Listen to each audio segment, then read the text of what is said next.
Steven Spielberg presents Gremlins. Billy Peltzer has a nice home. Billy, is that you? Yeah, Mom, it's me. Hey everyone, Rascal here. And Mama, welcome to our channel, Paws On Animation. And today we're covering the horror comedy Christmas movie, Gremlins. That's a mouthful.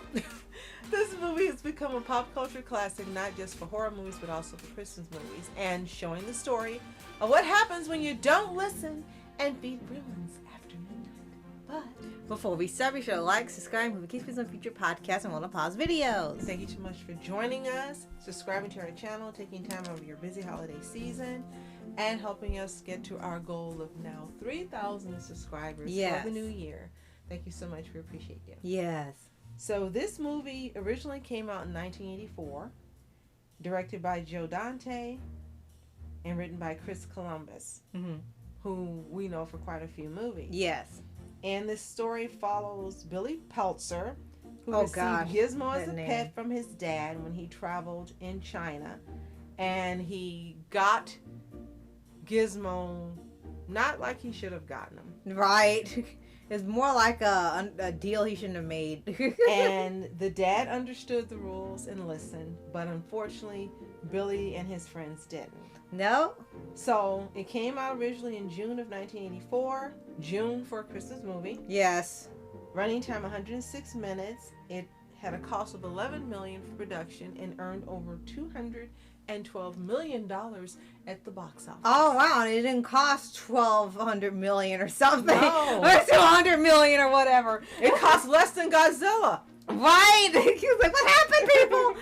So I had never seen this movie. I just knew about it and heard about it many, many times. And it was actually a point in the past couple of years where they tried to have a resurgence for Gremlins by making animated series. And I wasn't sure they were like prequels or they were sequels or something, basically to show more lore of the Gremlins or the Mogwais and everything, to, you know, show how they work, how they be in other countries, and trying to stop another big outbreak like the other films. So he's okay, well, you need to watch the original because they're trying to run away with this. So we watched it actually in December last year, and it was hilarious to watch. And this year we'll be watching Gremlins 2, The New Batch. And then also found out there's another Gremlins movie in the works. So it's like, please don't remake this. Because it won't be a comedy.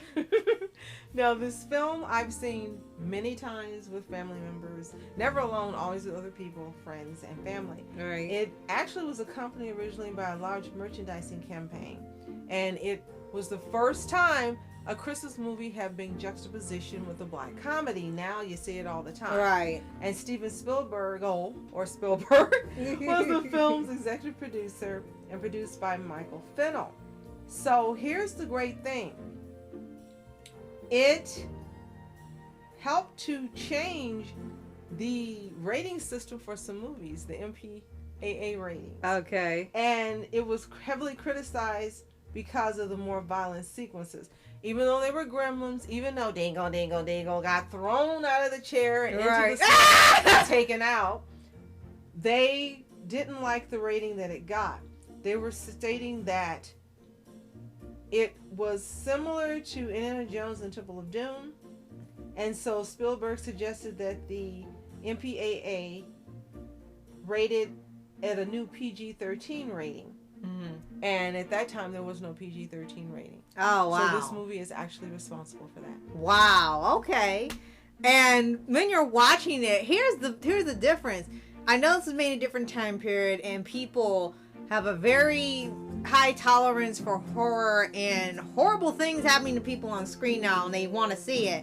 The thing about Gremlins was that you didn't really see what they did to people majority of the time. Correct. And a few of them actually tried to fight back too. They didn't just were helpless. Right. But majority of the time when they were doing it, it was hilarious. It was like a cartoon. The way they were hurting people or getting rid of them or throwing them out the window, hitting them with the car. It wasn't just of blood and gore all the time. It was like they were little mischievous cartoon characters doing cartoon violence and live action. That is it. And now if they do go ahead with this remake, I think they'll just make it straight up horror and It's just gonna be show rated R for sure. and be like, oh well, we're desensitized, so let's just see all the good And stuff. it'll be graphic as well. Yeah. So when this came out, I do remember Gizmo was a popular stuffed animal and toy. He was so cute. You kept wanting to have a Gizmo doll. That was just it. Right. And then I remember this whole time, up until now, for some reason, that one little gremlin kept going, dingle, dingle, dingle, just made me laugh hilariously. Right. And then you had the man in here who talked about the cars having gremlins in them. Yes. And that became a joke for a while. And the guy that did that actually ended up in a commercial for cars that was an actual gremlin. Oh my And I gosh. thought that was hilarious when I learned that. But for me, it was a great movie. It's definitely, I would have to say, is a movie of its time, as you stated earlier. If this came out now, I don't think it would make it because it doesn't have the violence being graphic. Yeah. And because it doesn't go into details about backstories and history. Yes, and lore All dropping. you find out is about the girl who he likes, Kate, who has a sad backstory, what happened to her dad on Christmas. But you really didn't get into it heavily. And they even kind of poke fun at it because in the second movie, she brings it up again. It's like, we've been over this before. Why are you bringing this up again? Yes. So it's very different for what passes as comedy now versus what passes comedy then. Right. Another difference is the two main leads, the Billy and Kate, played by Zach Galligan and Phoebe Cates, were No not way. huge stars at the time. Right. And now they don't want to release movies unless the people are big megastars. Already, yeah. So back then, the two main lead characters were not, but the supporting characters and his dad were well known. Right. So we'll get into that in a minute. So tell everyone, since this is your first time seeing it, what would you say was the best thing and why they should watch it if they haven't seen it? Okay. I think the best thing is that almost everyone can watch it. Despite what they said at the time and the rating, it's tame compared to what they have now. Yes, it's horror, but it's not just gore fest horror. And that's the type of horror movies we tend to watch, where it's more either psychological or they play around with tropes and things where you don't see it, but you know what happens, and that's already kind of scary. True. And for me, that's more effective. And also for me here is that, again, it was a comedy. So they played around with these gremlins attacking people and mauling them or throwing them out the window and stuff and causing Smoking cigarettes, getting drunk, Right. throwing darts at people, Right, playing going to the pranks. theater and watching Snow White for some reason, and it was funny. They were just causing mayhem and havoc. You knew they were a threat, knew they had to be stopped, but it was funny the crap they were doing in that town. Like, couldn't you get rid of them? It's like, what did I tell you about freedom after midnight? And I think those are some reasons that made it where people watched it over and over.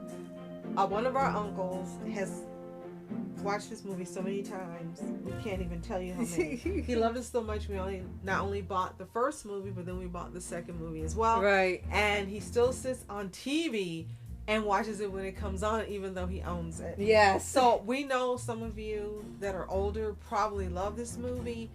If you do, let us know in the comments. So let's quickly give a shout out to the stars. Yes. We already mentioned the two main characters. We also had Axton as Randall Petzel, Billy's dad. Polly Holiday as Ruby Deagle.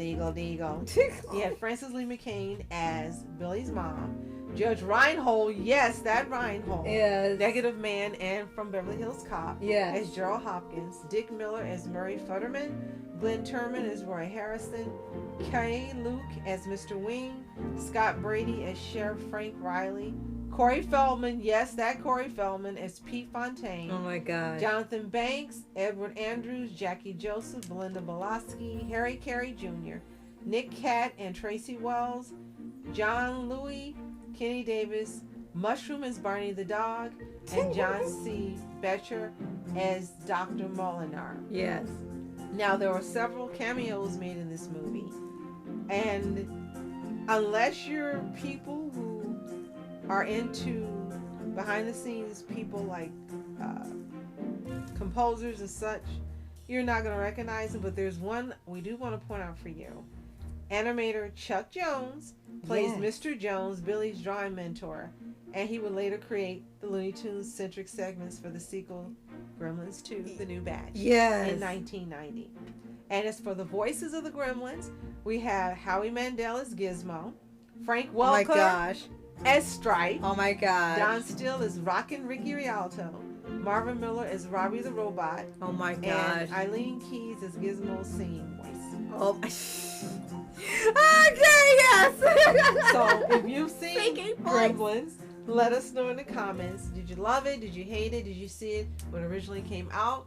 Or have you seen it during the passing decades? Or like Rascal, had you never seen it and now you're going to go watch it? Let us know.